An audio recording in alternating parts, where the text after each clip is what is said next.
mas importante siguro ng kabuuan sila ng pamilya at sa buhay. Mawayo dito. Tayo ba? Ano gagawin mo? Oh, huwag ka ba lumalayas? Ha? Lumayas ka sa ulo ng kapatid mo. Mahina naman ang sintundo ko muli ko. Tagal ko na sinasabi sa kanya, abogado na lang siya ang siya. Arturo, may mapapala ka ba sa pagtuturo? Ha? Inuuna mo na kaya bahan mo.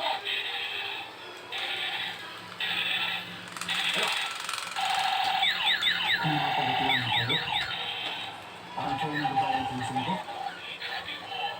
Eh di ba nga, kailangan ko tumigil sa ito, kaya nga tayong pera. Si nanay, na wala pa dito, siya ay bibigay sa akin ng pera.